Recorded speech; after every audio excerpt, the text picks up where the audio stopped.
السلام علیکم ورحمۃ اللہ وبرکاتہ۔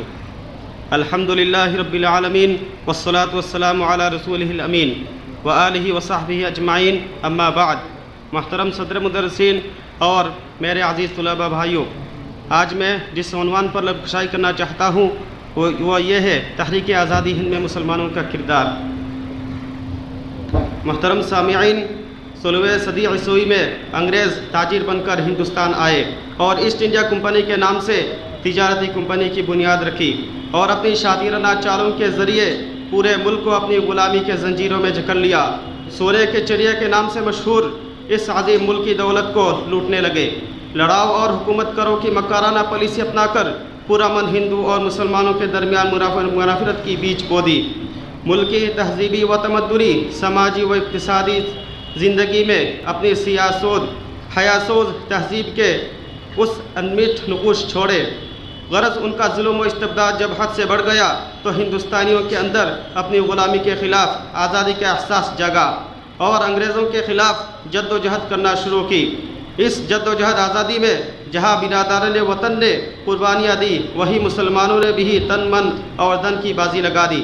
چنانچہ 1757 میں نواب سراج الدولہ نے، 1767 میں میر قاسم شاہ عالم اور نواب شجاع الدولہ نے، اور 1799 میں شیر میسور ٹیپو سلطان نے ایک بعد دیگر انگریزی طاقت سے لوہا لیا۔ سن 1826 میں شاہ اسماعیل شہید اور سید احمد شہید کی قیادت میں مسلمانوں نے آزادی وطن کے خاطر ہمالیہ کی برف پوش چوٹیوں سے لے کر وادی کشمیر کی کھائیوں تک، اودھ سے لے کر خلیج بنگال تک کی زمینوں کو اپنے خون سے رنگین بنایا۔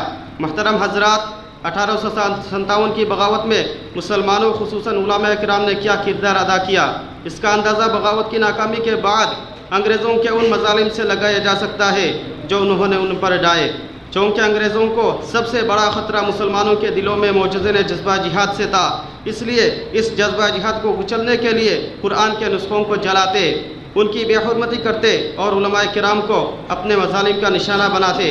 بے شمار علماء کو تختہ دار پر چڑھایا گیا، سور کی کھال میں ان کو سی کر قتل کیا گیا، سور کی چربی ان کے جسم پر مل کر زندہ جلایا گیا، مسلمانوں کی ملکیت ضبط کی گئی، سرکاری ملازمتوں سے چن چن کر انہیں نکالا گیا، لیکن ان سب کے باوجود ان کے دلوں سے جذبہ جہاد کو ختم کرنے میں ناکام رہے۔ وطن کو جب بھی اور جس قسم کی بھی قربانی کی ضرورت پیش آئی، مسلمان اس میں ہمیشہ آگے ہی رہے۔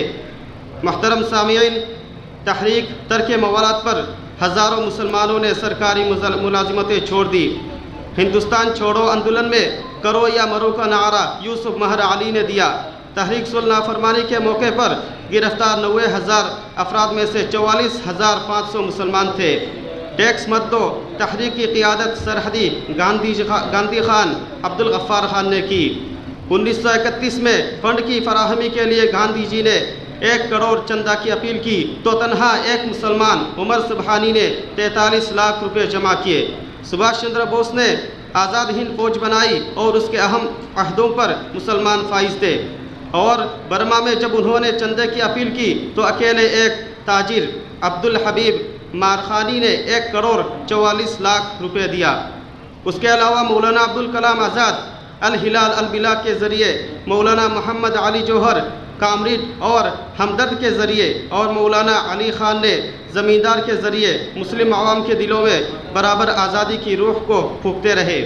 بڑی محنتوں، کششوں اور قربانیوں کے بعد بالآخر انگریزوں کا ان کی تمام عیاریوں، مکاریوں اور ظالمانہ کارروائیوں کے باوجود یہاں حکومت کرنا مشکل ہو گیا، اور 15 اگست 1947 کی وہ حسین صبح نمودار ہوئی جب انگریزوں کی ناکام حکومت کا خاتمہ ہوا اور ملک اس کی غلامی سے آزاد ہو گیا۔